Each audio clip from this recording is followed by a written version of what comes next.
مساء الخير. واش القرآن اللي عند الإيرانيين وعند الشيعة هو نفس القرآن اللي عند المغاربة؟ واش بصح أن الشيعة طعنوا في شرف أمنا عائشة رضي الله عنها؟ واش بصح الشيعة كيسبوا الصحابة؟ واش بصح الشيعة كيعتبروا الأئمة الاثنا عشر أقرب مرتبة عند الله من الرسل والأنبياء؟ واش إيران منذ الأول كانوا شيعة أم أنهم كانوا سنة؟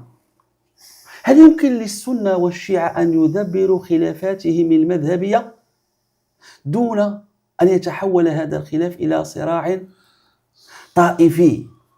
شكون اللي قرب لنا أكثر حنا في مصالح ديالنا؟ واش الإسرائيليين اليوم ولا الإيرانيين؟ أسئلة وغيرها نلامسها مع العلامة الدكتور الحسن الكتاني. سي حسن مرحبا بك. مرحبا بكم. الله يبارك فيك سي حسن ورمضان سعيد. سي حسن، سؤال كيسولوه بزاف ديال الناس: واش الشيعة عندهم شي قرآن ماشي بحال ديالنا 60 حزب؟ والزيد عندهم شي أحزاب وشي آيات ونقص عندهم؟ الحمد لله والصلاة والسلام على رسول الله وعلى صحبه وموالاه. أما بعد، فابتداء أشكركم على إتاحة الفرصة لي لأقابل جمهوركم مرحبا في هذا الشهر الفضيل، وأسأل الله سبحانه وتعالى للجميع صياما مقبولا وصلاة وتلاوة القرآن مقبولتين.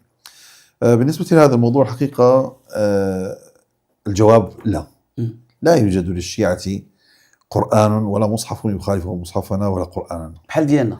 مصحفهم الذي يطبعونه هو نفس المصاحف التي نطبعها نحن، وهم بالمناسبة يقرؤون برواية حفص عن عاصم التي هي قراءة المشارقة جميعا.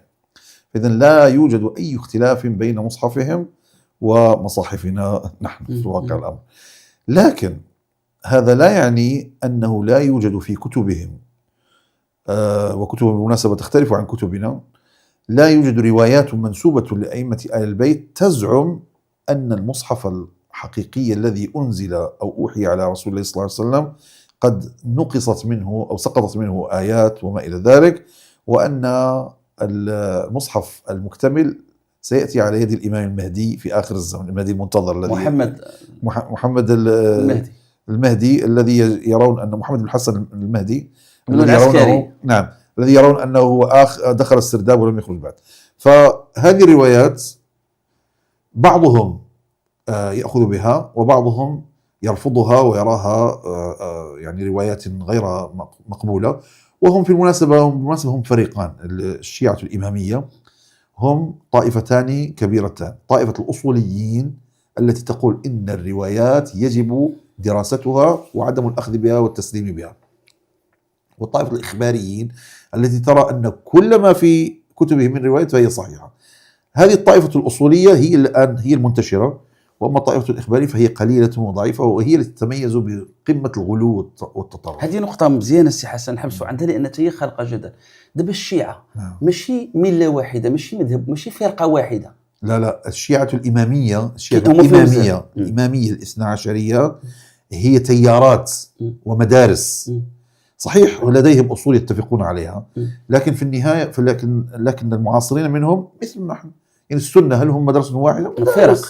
مدارس وأشكال وألوان وكذا وتيارات، ومنهم الذي يأخذ بكل ما يوجد في الكتب، منهم من يقول لا يجب أن نغربلها منهم، وهكذا.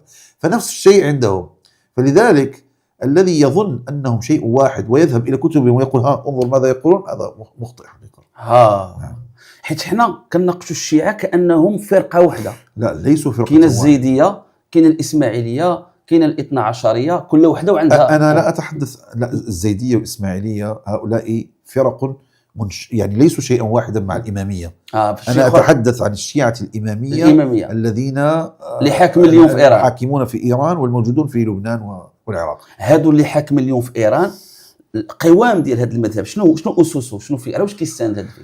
يعني هم لديهم، يعني هم يستندون على أساس أن سيدنا علي بن أبي طالب رضي الله عنه أوصى له النبي صلى الله عليه وسلم بالخلافة، وأن هذه الخلافة نازعه فيها بقية الصحابة، وبناء عليه فهم ينالون من الصحابة يسبونهم لأجل أن الإمام علي بن أبي طالب رضي الله عنه كلهم كيسبوا. هذا الأصل فيهم أنهم يسبون لأجل هذا الأمر. الإيرانيين لا الشيعة. لا يعني هناك فرق بين الإيرانيين والشيعة، لأن إيران هي مذاهب ليست شيء طبعا واحد. عرفت. ولكن الشيعة الإمامية الاثنى عشرية هذا هو أصل مذهبهم، أنهم يعظمون علي بن أبي طالب رضي الله عنه، ويرون أن كل من خالفه وعارضه فهو هالك. والسنة يقولون أن الخلافة أو الإمامة تأتي بالشورى بين المسلمين. نعم بالشورى. نعم. واحدين كيستندوا على خصنا نتشاوروا أمرهم نعم مع السنة نعم. والآخرين تيقولوا لا، نح أهل البيت هو علي بن أبي طالب هو نعم. اللي خصو يكون. نعم. إذا الخلاف إذا مصدر الصراع ماشي عقدي والمذهبي، كان مصدر حول كان سببا سياسيا ثم تحول إلى ديني. أصل في أول الأمر كان الصراع سياسيا، يعني من مع علي من ضد سيدنا علي رضي الله عنه، لكن تحول بعد ذلك إلى دين وإلى عقيدة يعني. ولكن واش هما الشيعة كاملين تيسبوا عائشة وتيسبوا الصحابة؟ واش بصح كلهم؟ الآن الإمامية لا أتحدث عن الزيدية أو الإسماعيلية. أو الإسماعيلية أشد تطرفا من الإمامية، لذلك كثير من العلماء يرون أن الإسماعيلية ليسوا مسلمين أصلا، يرونهم يعني كفارا لأنهم ليست لديهم تشريعات. إسماعيل هو ابن جعفر. إسماعيل بن جعفر الصادق. جعفر الصادق تيقول هو أولى بالأئمة، ماشي إسماعيلية يقولون إن ماشي الكاظم. جعفر الصادق نعم هو الأولى لأنه الأكبر. لكن الإمامية يقولون بأن موسى الكاظم هو الأولى. وتمشي سلسلة الإمامة بهذه الطريقة، والآخرون يمشون وثم الآخرون أسسوا دولة كبرى، الدولة صحيح تسمى الدولة الفاطمية. صحيح. طيب إذا الآن نرجع إلى الموضوع، هل ينالون من الصحابة رضي الله عنهم؟ نعم، هذا هو دينهم الذي قاموا عليه، ولذلك هم من أشد الطوائف كلاما في صحابة رسول الله صلى الله عليه وسلم من هذه الناحية. ولكن اسمح لي يا سي حسن، عاوتاني كاينه فتوى ديال علي خامنئي اللي يحرم فيها يعني انك ننال من الصحابه او لا من يعني امنا عائشه. وكاينه ظهر شريط فيديو ديال الله يرحمه اعتقد الشيخ حسن نصر الله قال بالعكس نحن لا نسب. واش هذه تقيه ولا حقيقه ولا سياسه؟ لان هناك يجب ان نفرق ايضا بين التيارات الحركيه السياسية التي لدى الشيعة المعاصرين، والتي تأثرت كثيرا في تحركاتها بالتيارات الإسلامية الحركية. يعني مثلا الثورة الإيرانية قامت على أكتاف أناس قاموا تأثروا بكتابات المفكر الإيراني علي شريعتي الذي كان ينتقد الدولة التي كانت في زمان والتشيع، وصنف كتابه في التشيع العلوي والتشيع الصفوي، وقال أن التشيع العلوي يتميز بالاعتدال والحكم، والتشيع الصوفي يتميز بالتطرف والغلو وسفك الدماء وما إلى ذلك. فله كتاب رائع في هذا الباب.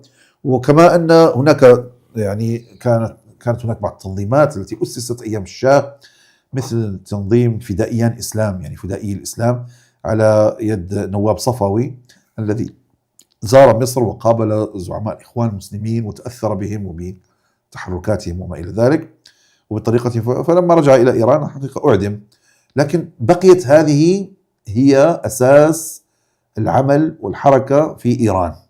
أنا يحدثني والدي رحمه الله أنهم عندما كانوا قديما قبل تأسيس الدولة المعاصرة الجمهورية الإسلامية في إيران، يقول كان النشطاء الإيرانيون لا نفرق بيننا وبينهم، لا نفرق بيننا وبينهم في الدين ولا في الكثير منهم. وهذا أمر أيضا ذكره الدكتور عبد الله النفيسي رحمه الله حفظه الله. الدكتور عبد الله النفيسي أيضا ذكر أنهم كانوا عندما ينشطون كان الإيرانيون أيضا ينشطون، يعني الإسلاميين الإيرانيين أقصد، وكانوا يعني يؤيدون. ويكفيك أنهم ترجموا كتب سيد قطب وما إلى ذلك، وهناك شوارع في إيران بأسماء رجالات الحركة الإسلامية.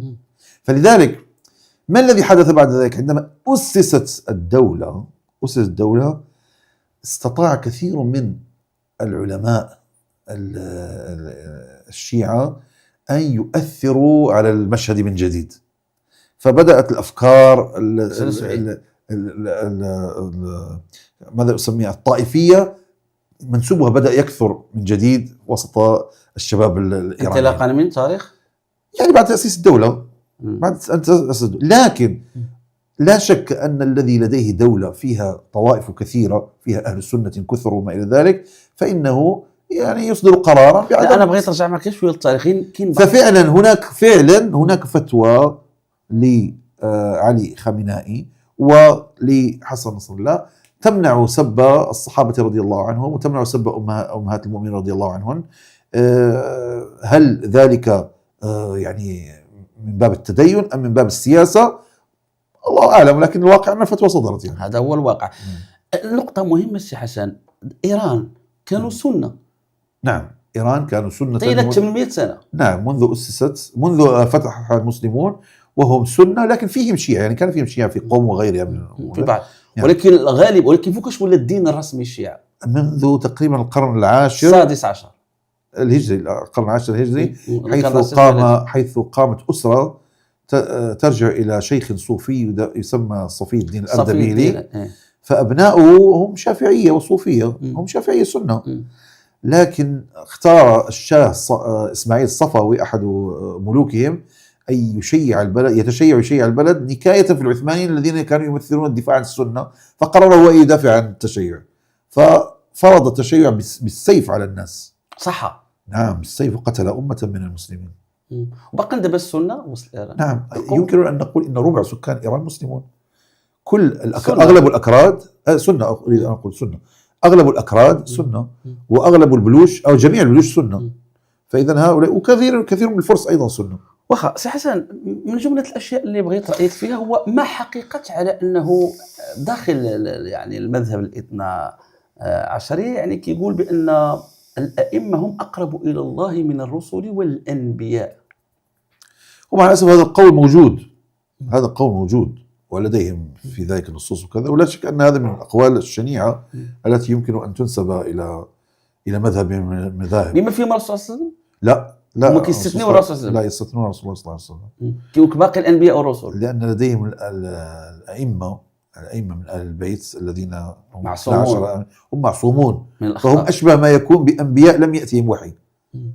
يعني عندهم الأئمة أشبه ما يكون بأنبياء بني إسرائيل الذين يتبعون شريعة التوراة، فهؤلاء أيضا يتبعون شريعة القرآن لكنهم معصومون. شكون اللي يحكم فيهم هاد الاثنى عشر اللي يحكم الدولة؟ لم يحكم إلا علي بن أبي طالب رضي الله عنه والحسن رضي الله عنه بعض الأشهر، أما البقية لم يحكموا، أصبحوا مراجع، كانوا في وسط الدولة الأموية ولم يدعوا أصلا أنهم أئمة.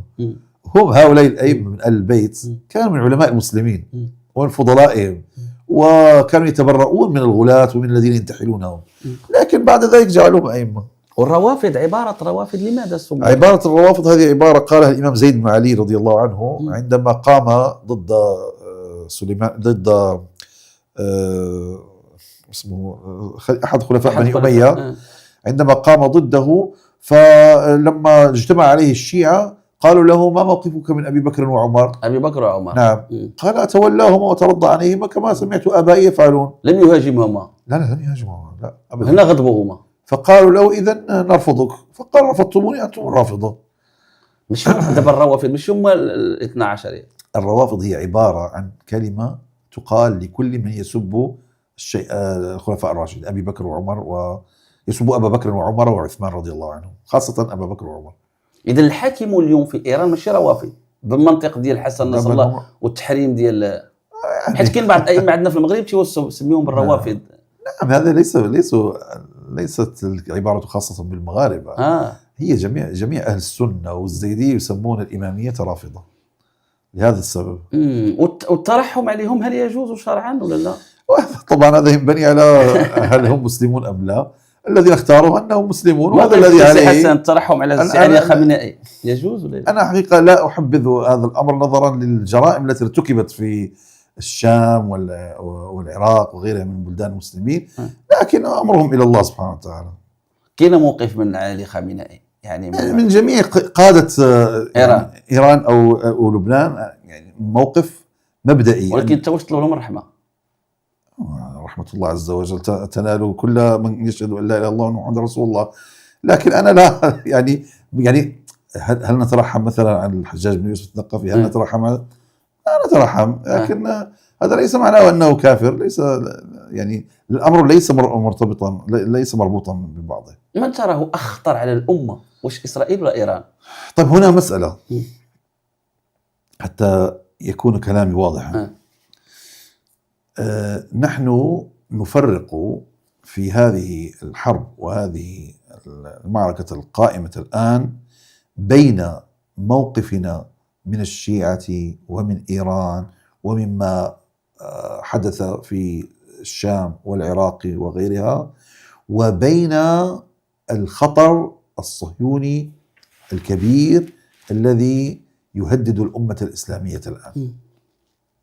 فنحن نرى أن إيران على ما فعلته فهي في النهاية دولة إسلامية، يعني بمعنى أن أهلها مسلمون وأن حكامها في الجملة مسلمون يشهدون أن لا إله إلا الله ومحمد رسول الله. وبناء عليه فالذي عليه علماؤنا أغلب علمائنا عبر التاريخ أن الشيعة فرقة مسلمة وهم من أهل القبلة، يصلون ويحجون ويعتمرون ويصومون رمضان ويقرؤون القرآن وإلى غير ذلك. نعم بهذا المعنى. نعم لا مسلمون. لا مسلمون، نعم طبعا مسلمون. نعم حيت كاين اللي تيقول لكم ماشي مسلمين. لا الذي عليه علماؤنا أنهم مسلمون. فإذا بناء عليه فإذا كان لدينا كفار ومسلمون فنحن طبعا نقف في صف المسلمين ضد الكفار، هذه مسألة مفروغ منها، وهذا مقتضى ديننا ومقتضى ولائنا وبرائنا. كذلك من الناحية المصلحية فإنه لو انكسرت إيران أمام الطغيان الصهيوني فإن معنى ذلك أن الأمة الإسلامية كلها ستركع ركوعا لا قيام له بعد ذلك لهذا الاحتلال البغيض المتوحش في بلاد المسلمين. واحد السؤال بغيت نسولك كذلك السي حسن ونغتنم هذه الفرصة، واش ما كيبانلكش أنه أنا نقول لك رواية البعض ماشي روايتي، حيت كيوقع خلط. كاين البعض اللي كيبان أن هذا التضخيم ديال أننا نبعثوا ولا نستدعيو صراعات قديمة مرات قرون ما بين الشيعة والسنة ونزوموا عليها ونقولوا الخلاف كان، والبعض كيقول من داخل ماذا جرى مثلا حتى في الفجر ديال الإسلام كاين اللي تيقول أن حسان بن ثابت اللي هو شاعر الرسول صلى الله عليه وسلم ربما على حسب بعض الروايات كنقول انا بغيت تاكد هذه حتى هو طعن في امنا عائشه. الصراعات كاين اللي كيقول لك علاش بالضبط كيمشيو الشيعه والسنه، كيقول لك ماذا جرى بعد عثمان مثلا الخليفه ابو عثمان بن عفان، اختلف الصحابه من بعد الطريقه ديال الدفن ديالو، كاين اللي جبدوه وكذا. كاين ما وقع في معركه الجمل مثلا بين عائشه والزبير بن العوام وعلي بن ابي طالب، ما وقع مثلا في محطة علي مع معاوية، الصراع اللي كان، الخلافات اللي وقعت في محطات كثيرة، كان خلاف بين الصحابة وكان السب حتى ما بين الصحابة حتى ما بين السنة. علاش بالضبط كينزوموا على هذا الشيعة والسنة بالضبط، علما أن من داخل السنة وقعت خلافات بين الصحابة، وقعت الطعن وقع. يجب أن نفرق بين أمرين. الصحابة رضي الله عنهم فيما بينهم حدثت الصراعات لأنهم أقران، وجاءت أحاديث كثيرة تحذرنا من الطعن في الصحابة رضي الله عنهم. النبي صلى الله عليه وسلم قال إذا ذكر أصحابي فأمسكوا. بعد الصحابة شنو مفهوم الصحابي؟ مفهوم الصحابي هو كل من لقي النبي صلى الله عليه وسلم مؤمنا ومات على ذلك. نعم كل من لقي النبي صلى الله عليه وسلم وهو مؤمن ومات مؤمنا وإن تخلل ذلك ردة فهو صحابي له من الاحترام بمقدار صحبته لرسول الله صلى الله عليه وسلم. لكن الصحابة أيضا درجات. السنة كيقول لك الصحابة هم كل من عايشوا الرسول صلى الله عليه وسلم، شافوه أو لا هضروا معه أو أخذوا منه أو عملوه. وهنا كاين اللي كيقول لك بالآلاف. الشيعة عندهم وجهة نظر أخرى، تيقول لك هم كل من كانوا في عهد الرسول صلى الله عليه وسلم ولكن لم يغيروا سلوكهم ولا ما ولاوش خايبين يعني من بعد. فهنا باش بغيت نسولك كاين هو مشكلة مفهوم الصحابي شنو هو؟ مشكلة الذي يجمع السنة بجميع فرقهم هو قضية الصحابة رضي الله عنهم. نحن نرى أن الصحابة رضي الله عنهم قد زكاهم الله في القرآن الكريم. قالوا السابقون الأول من المهاجرين والأنصار الذين تبعهم بإحسان رضي الله عنهم ورضوا عنه.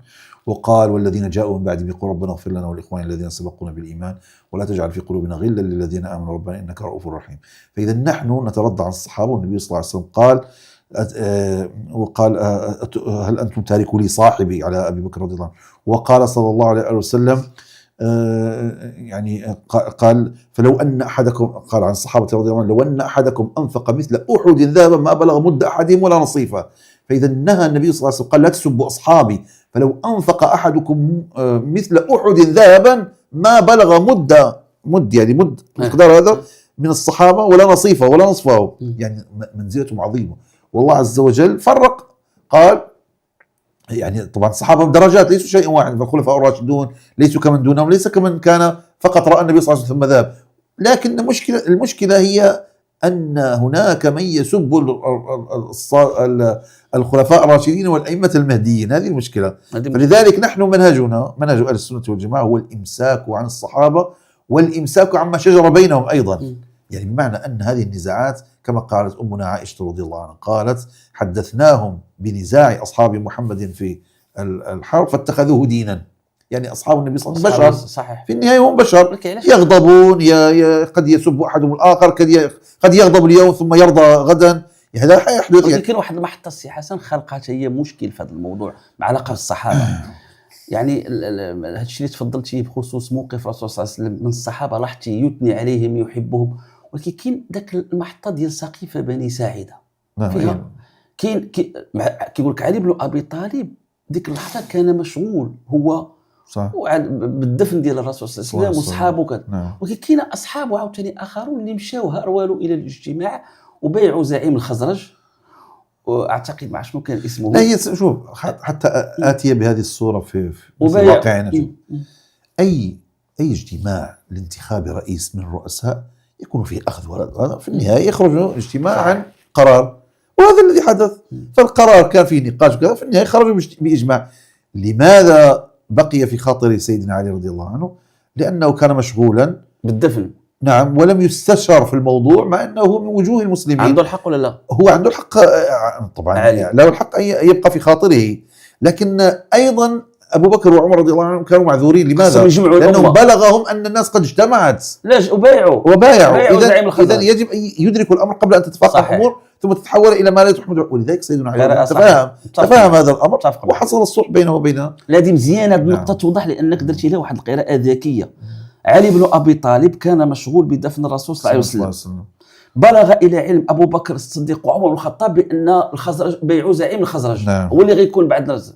إذن أبو بكر الصديق وعمر الخطاب بدائهم خصهم الخلافة تبقى، خصهم يسارعوا باش الأمة تجمع. صح. وعلي بن أبي طالب أعتقد بعد 8 شهور غيبايع أبو بكر، بعد أشهر شهور على أي. نعم. لا مزيان باش يكون. تفضل سي حسن.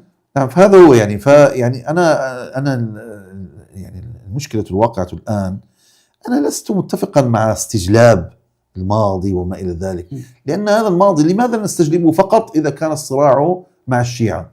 لكن لا نقول مثلا لماذا نتعامل مع أمريكا وهم نصارى، والنصارى يقولون إن الله ثالث ثلاثة وإن عيسى ابن الله وما إلى ذلك. لماذا لا نستجلب هذه المعاني ونحن نتحدث عن علاقتنا مع أوروبا وأمريكا؟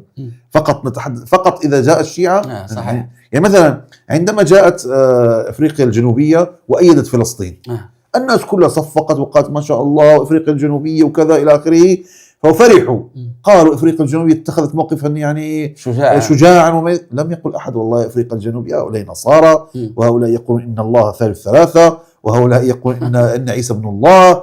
لماذا لم يستجيبوا هذا؟ ولذلك تشعر، نعم كذلك أنت تشعر كأن الموضوع هو موضوع له علاقة بصراعات لن تنتهي، صراعات بينية بين السنة والشيعة لن تنتهي، وهي مفتعلة. نعم مفتعلة. لماذا؟ لأن أعداءنا يرون أن بقاء هذه الصراعات يضعف الأمة الإسلامية ويسهل عليهم التهامها. اليهود الآن في الكيان الصهيوني، الكيان الصهيوني ليس لديه أي فرق شيعي ولا سني، وقال نتنياهو مؤخرا، قال كما قضينا على المحور الشيعي سنقضي على المحور السني، المهم لديه أن تبقى حدوده آمنة. ولذلك إذا قضى على الشيعي سيذهب إلى التركي أيضا ويقول هذا السني سنقضي عليه، وسيذهب إلى السوريين وسيقول سنقضي عليهم، وهكذا هو حجته واضحة. علاش المحور الشيعي؟ بالمحور الشيعي كم يمثل الشيعة في العالم الإسلامي؟ 10% أو 15%؟ نعم أقل. 85 في العالم هم سنة. نعم. ولكن علاش هما غير 10 هما اللي في الواجهة، هما اللي كيخوضوا هذه المعركة؟ يعني سأخبرك السبب في ذلك. قد خاضت الأمة منذ حوالي 20 عاما ما سمي بالحرب على الإرهاب.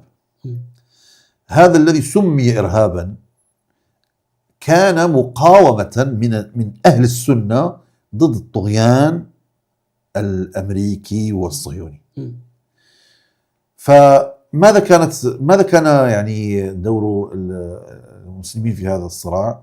كانوا اتهموا أن الشباب وما إلى ذلك بأنهم إرهابيون متطرفون، وسلطت الأضواء على هذا الأمر، وأصبح الجميع يتحدث عن التطرف والإرهاب والتكفير وما إلى ذلك، حتى شيطنوا. ولكن كانت عمل إرهابية، كان شوف حدثت أخطاء، نعم حدث أخطاء، لكن الذبح ديال السائحتين هذا ما عندك ما تقول فيه. صحيح، لكن شوف الأمور بعد ذلك تخرج عن السيطرة. لكن أصل الفكرة هو أصل الفكرة مقاومة الاحتلال أينما كان، مقاومة الطغيان أينما كان. هذا الأصل فيه يعني أنه كان سنيا. ثم لما هؤلاء جميعا إما سجنوا أو قتلوا أو انتهى أمرهم، ماذا حدث في النهاية؟ أخذ الراية الشيعة، لأنهم كانوا يعملون ولا يلتفت إليهم أحد، أو يراد لهم أن يعملوا حتى يضربوا بهم غيرهم. تعرف من السياسات الدولية هي ضرب التيارات ببعضها البعض، وضرب المتناقضين مع بعضهم البعض. يعني ضرب السنة بالشيعة، ضرب الصوفية بالسلفية، ضرب الأشعرية بالمعرفة شنو إلى آخره، وهكذا. فإذا هذه سياسة تقوم عليها كثير من الدول ويقوم عليها النظام العالمي. واش ما كانش خطر ديال الفكر ديال السيد قطب؟ يعني أنا وفق معرفتي المتواضعة بهذا الأمر، ويمكن لك تصحح لي، أنت كتعرف هذا الشيء أحسن مني، هو أن هذه السلفية أو هذا الشباب هو كان مزيج بين ثلاثة العناصر.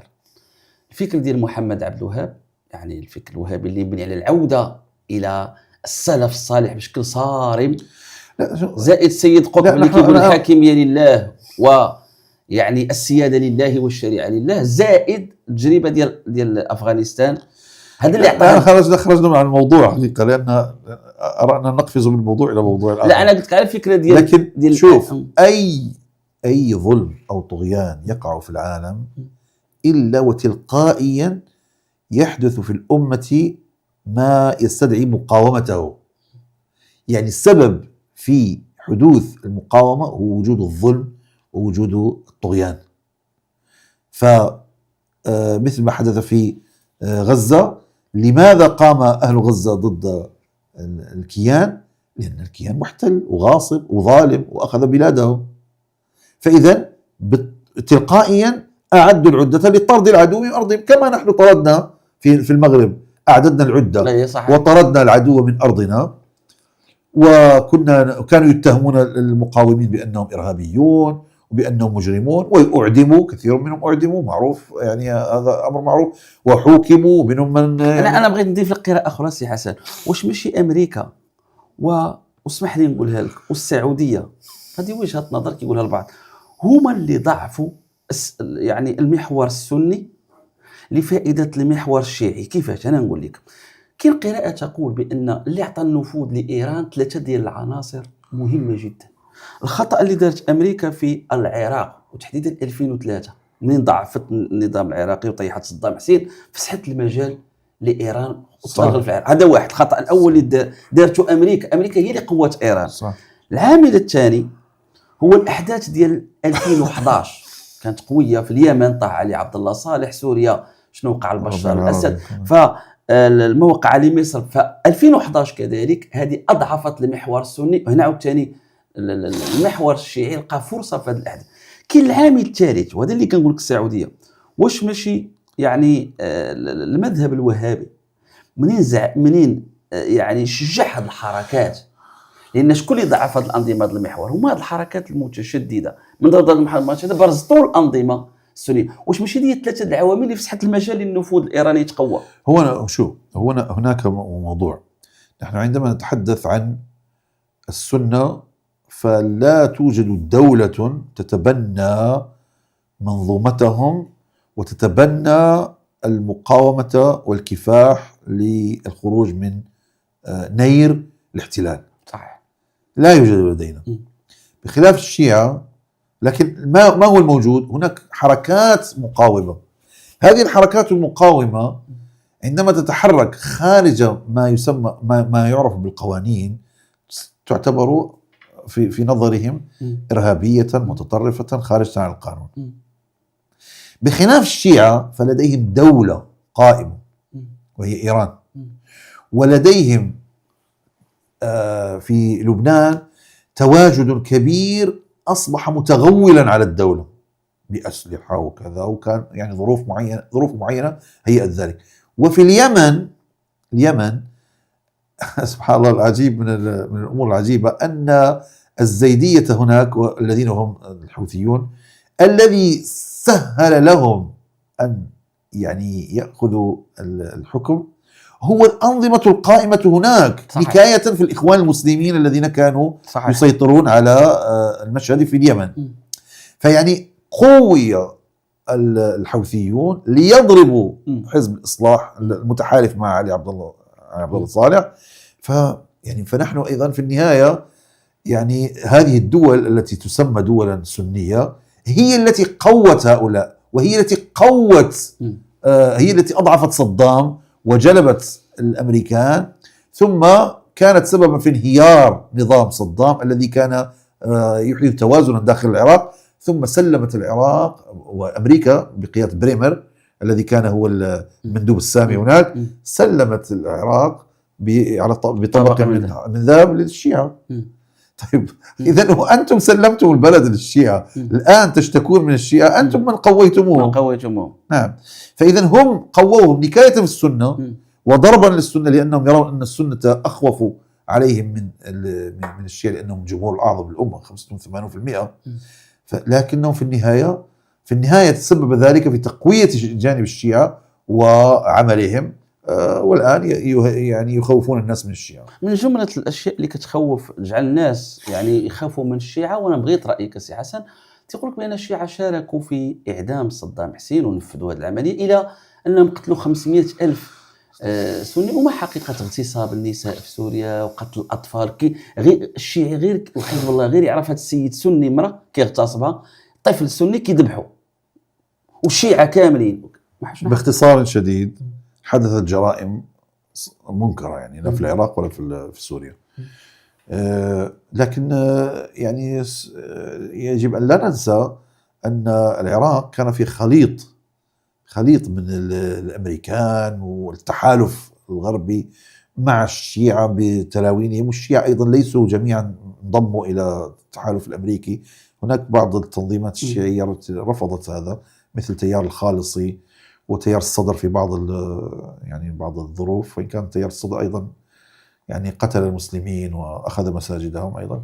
أما في سوريا فالنظام السوري ليس نظاما شيعيا، النظام السوري السابق صحيح كان نظاما علمانيا، وإن كان قد يعني يسيطر عليه الطائفة النصيرية، وهؤلاء ليسوا شيعة إلا إذا قلنا إنهم شيعة متطرفون خرجوا من الدين، لكنهم في الواقع يعني لا يمكن أن نعدهم شيعة. لكنهم تحالفوا وتقووا بإيران والشيعة، ثم تحالفوا وتقووا بروسيا، فروسيا كان لها تواجد كبير، وكانت طائراتها تقصف المسلمين وتقتلهم وما إلى ذلك. فإذا الجرائم حدثت ولذلك دائما. لا، ولكن هذه الجرائم سي حسن غير باش نوضح لك، بحال مثلا في المغرب وقع في الاستعمار هناك قياد بايعوا بن عرفة، داروا لائحة قياد وهم مسلمين مغاربة.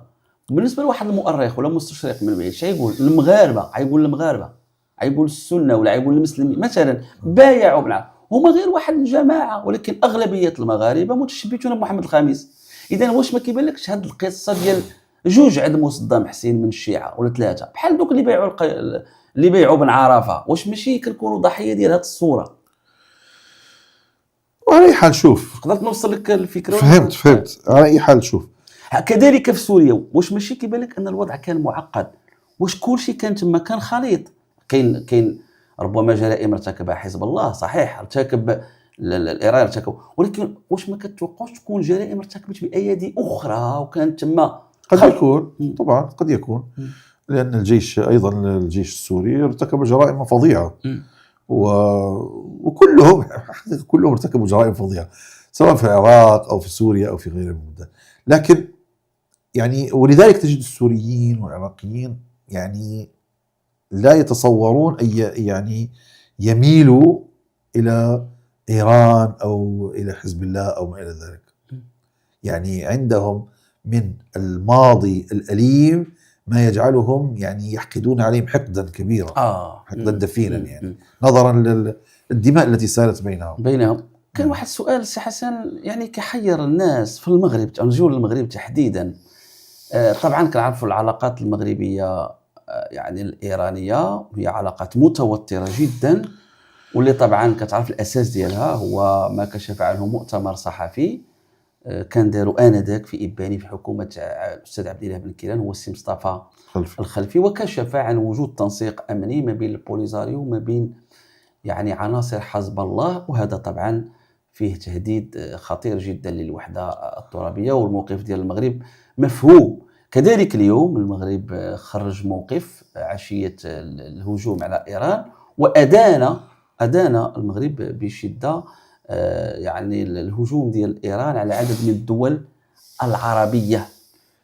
أنا اللي غريب واللي بغيت نسولك فيه باش ما نديكش بعض الأمور، كيفاش كتفسر المغاربة في حدث كبير حنا كنتبعوا الصفحات، شنو سر هاد المغاربة لا يعادون، ماشي ضد دولتهم ماشي ضد مصلحتهم، كتلقى المغاربه تيقول لك هي انا الصحراء خويا ما تقيسهاش ليا ايران، ولكن ما وصلوش لمستوى يحقدوا على ايران. كاين واحد التعاطف شعبي رغم كل الحملات ورغم وماشي ضد سياسه دولتهم، لا شنو واش انا بغيت واش هادشي عنده علاقه بالتاريخ؟ لا المغاربه يرون ان هذه التهم التي اتهمت بها ايران او حزب الله بدعم جبهه البوليزاريو لم يكن لديها شيء ملموس. يعني معنى أننا لم نرى إيرانيين في المغرب يؤيدون بوليزاريو مثلا ويقتلون الناس أو ما، خصوصا خرجوا إيرانيين كيتبرؤوا. نعم هم تبرؤوا من هذا وكلام في كلام. لكن الذي رأوه عيانا هو التحالف الصهيوني الأمريكي ضد إيران. بدأوها بالقتال، فجروا مدرسة فيها أطفال، مدرسة بنات فيها أطفال، كله يعني قتل عدد كبير منهم. رأوا كيف يقتل الطيران الصهيوني الأمريكي الشعب الإيراني المسلم. فبالنسبة للمغاربة هؤلاء مسلمون فنحن نتعاطف معهم، انتهى الأمر. هؤلاء مسلمون مظلومون نحن نتعاطف معهم. لو كانت إيران عبرت صراحة على موقف إيجابي تجاه الوحدة الترابية ما كانش وشي خطأ. علاش إيران ما تقولش معروفة الصحراء المغربية مثلا موقف أنا حقيقة لم أتابع هذا الموضوع وليس لدي أي تفاصيل فيه، يعني لا أدري تفاصيل دقيقة ماذا قالت إيران، هل فعلا أيدت البوليزاريو. أنا الذي أعلم أنهم أنكروا أن يكونوا قد ساندوه ولا حزب الله. فإذا الموضوع يعني وأعلنوا أنهم ليس لديهم أي نوايا سيئة تجاه لا المغرب ولا غير المغرب. حتى دول الخليج قالوا ليس لدينا نوايا سيئة تجاههم، نحن في حرب مع أمريكا وإسرائيل. طيب إذا المغاربة طبيعي يتعاطفون مع أي قضية فيها مسلم وكافر. هذا هو يعني أنا أذكر يعني حتى صدام حسين رفعوا إلى السماء يعني ورأوا أن كل ما وقف في الصف الأمريكي فهو خائن، وأنهم مع العراق ضد الاحتلال الأمريكي.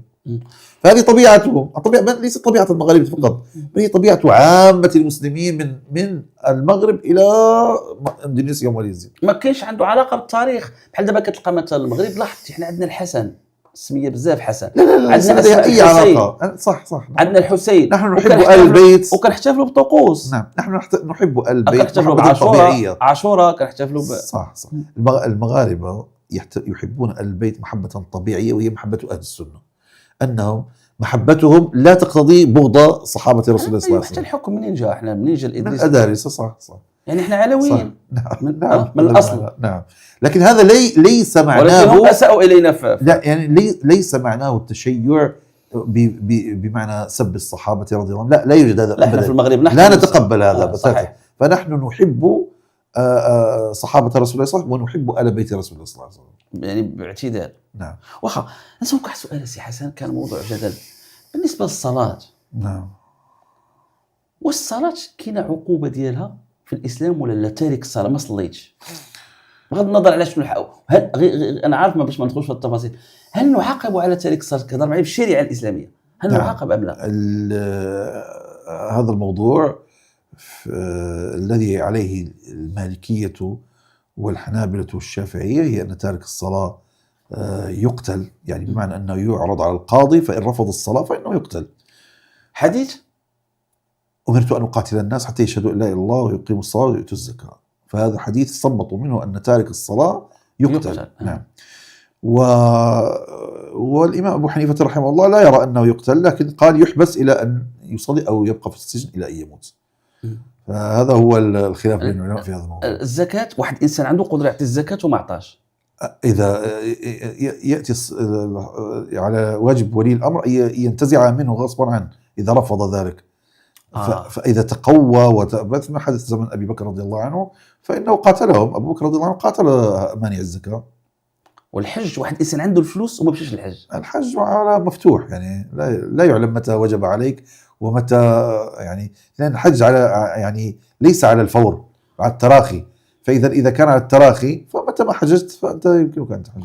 واحد الإنسان قادر يصوم وكتوفر فيه كل الشروط ودار الإفطار العلاني، يعاقب يعني طبعا يعاقب. عرفتي سولتك هاد الأسئلة مزيان وكنت باغي منك هاد الأجوبة. إذن في الشريعة الإسلامية الصلاة عليها العقاب، نعم. الزكاة عليها العقاب، إذن الحج. ولكن ملي كنمشيو للقانون الجنائي المغربي كنلقاو في القانون الجنائي المغربي عاقب على ركن اللي نعم. هو الإفطار. نعم. لم يعاقب على الصلاة، صح. ولم يعاقب على صح. الزكاة. أنا كنت درت واحد وجهة نظر وشفت واحد الفيديو البارح ديال الأستاذ المحترم الأستاذ قصير سي مصطفى قصير له كل الاحترام والتقدير، وجات فرصة نناقشها معك دابا وفي ختام هذه الحلقة باش نوضحوا هذه النقطة. وأنا جميل خديت منك هذه المعلومات ديال أن الصلاة بمعنى أن الله عز وجل يعني الإفطار ديال رمضان راه فيه عقوبة. ما جايبوش القانون الجنائي هو اللي أسس له. ماشي راه وقع واحد ماشي القانون الجنائي هو اللي اسس له. لا مزيان. ولكن لماذا القانون الجنائي احتفظ هو اللي فيه ما فيش العقوبات اصلا، ما فيش عقوبات لانه يرتبط بالنظام العام. كانت واحد القراءه قانونيه، كانت غير واحد الاضافه تضيف. راه ماشي في الشريعه الافطار، لا اصلها شريعه، لان القانون الجنائي عدد من الامور خذيناها من الشريعه. لكن دعني نتمنى تكون توضح هذا الامر اكثر. ممتاز. يعني ترك الصلاه تاريخيا لا نعلم احدا عرض على القضاء واعدم لانه لا يصلي. يعني هو هذا حكم نظري ما عمره طبق. لا نعلم. لماذا؟ لانه سيقول لك انا صليت. كيف يمكنك ان تلزم انه ما صلى؟ تشوفك ياكل. اما الذي يفطر فإن وحتى لو افطر في بيته ما دام لم يكلم احدا ولم يظهر ذلك لن يكلمه احد. لكن ان يخرج الى الشارع ويهتك الشهر فهذا تحد للشرع وتحدي للدوله. ولكن خطورة الدولة علاش نمنص عليه؟ لأنه ستؤدي إلى فتنة في المجتمع. برافو، الاضطراب الاجتماعي. هذا الشيء باش حنا ملي نشرح هذاك كنقولوا في المادة الأولى في القانون الجنائي تيقول لك الجريمة هي كل سلوك يحدث اضطراب اجتماعي. صح. كون كان دابا الصلاة غتحدث اضطراب اجتماعي وغتبلبل، ولكن الصلاة ما غتعرفش كيتفضلتي، ما تعرفش شكون صلى شكون اللي ما صلى. صحيح. أنا صليت في البيت ما الذي أما الإنسان لا شافوه. إذا كانت قراءة قانونية انطلاقا للقانون الجنائي المجال ديالو هو. ولكن هذه القراءة يعني لا تصطدم بالشرع، هي توافق الشرع. صحيح. متفقين. سي حسن، اختو واحد السؤال، واش كاين شي إمكانية ديال هاد الشيعة والسنة يعني يجمعوا هاد الشيء هذا وما تبقاش هاد الخلافات؟ واش كاين إمكانية أم أن الصراع يبقى بيناتهم أبد الآبدين؟ هو إذا يعني الحقيقة في واقع الأمر الآن الصراع ليس بيننا وبين الشيعة. الصراع الآن بين إيران ومن معها ضد الاعتداء الصهيوني الأمريكي. سي حسن، خليل كلمة أخيرة. الكلمة الأخيرة هي أن هذه الحرب حقيقة هي حرب صهيونية أمريكية ضد العالم الإسلامي، وليست حربا خاصة ضد إيران. ومن تابع تصريحات زعماء الكيان وزعماء أمريكا وخرجات وزير الحرب الأمريكي وهو عار ويضع أوشاما على صدره صليبا كبيرا وبالعربية مكتوب كافر هكذا، ويقول إن هؤلاء يتبعون نبوءات خرافية من أنبيائهم هكذا يقول، وأن هذا الحرب هي حرب دينية. وصرح بهذا كثير من زعماء أمريكا ومن زعماء الكيان، بل إن السفير الأمريكي في الكيان في تل أبيب صرح بأن من حق إسرائيل أن تؤسس إسرائيل الكبرى التي هي ما بين النيل والفرات، لأن الله أعطاهم ذلك في التوراة، إلى غير هذه من التصريحات. يتبين له أن الوضع خطير جدا، وأن القضية ليست قضية لا شيعة ولا السنة الحقيقة. ولذلك الحقيقة أنا كل ما ذكرته لا علاقة له بهذه المعركة. يعني ما سألتني عن الشيعة وما إلى ذلك، هذه حتى فقط أبين أنني أنا أعلم من هم الشيعة. أنا لست غرا حتى أتحدث عن غير علم، وأعلم ماذا حدث لا في العراق ولا في الشام ولا في غيرها من ولكن كتقول دابا اللحظة، لكن اللحظة الآن هي أنه سنقول يوما ما أكلت يوم أكل الثور الأحمر الأبيض. إذا الأحمر والأبيض، إذا هي حرب على المسلمين، ويصرحون بذلك ويقولون ذلك، وأعداؤنا لا يفرقون بين السني والشيعي. ولكن لو كانت بالنسبة لهم نحن لو كانت حرب على المسلمين، كيفاش تفسر الموقف ديال إسبانيا غير مسلمة؟ إسبانيا دولة حقيقة وقفت موقف الرجال. إذا ماشي الإسلام، هو ماشي لو كان هذا. لا شوف، عندنا الإسلام وعندنا أيضا الشهامة. أقدر يكون الإسلام جزء من الحرب. لا، حرب على الإسلام، حرب على الأرض، حرب على الإنسان، حرب على متعددة الأبعاد. في الاقتصاد، في البترول، في الصين، صحيح لهم مصالح كثيرة تدخل، مصالح كثيرة. لكن حتى من أهل الكتاب أمة يهدون بالحق وبه يعدلون. والله قال عن نختم معك دابا. أنت فتحتي لي الشهير واحد السؤال. لو خيرت السيد حسن الكتاني، لو خيرت بين تحريري، وعندك خيار واحد بين تحرير القدس وتحرير الأراضي اللي كتستعمرها المغربي اللي كتستعمرها الجزائر، وعطاوك خيار واحد، من الأولوية؟ السؤال حقيقة غريب. طبعا بيت المقدس لا يوجد أي مقارنة بين هذه وهذه، لأنه في النهاية هذه تحت احتلال أجنبي، أما هذه في النهاية نحن مسلمون وهم مسلمون. حتى هم مستعمرين الجزائر، يعني كلهم بشار أنا لا يمكن أن أقول استعمار، لأن الحدود التاريخية تتوسع وتضيق. على أي حال هذا موضوع يعني. أستاذ حسن الكتاني العلامة والشيخ، كنتمنى نصادفك في فرصة أخرى، وعظيم الشكر على تلبية الدعوة وعلى كل ما تفضلت به. بهذا متابعي موقع بديل نكون قد أتينا إلى نهاية هذه الحلقة. نشكر لكم طيب المتابعة، وإلى اللقاء.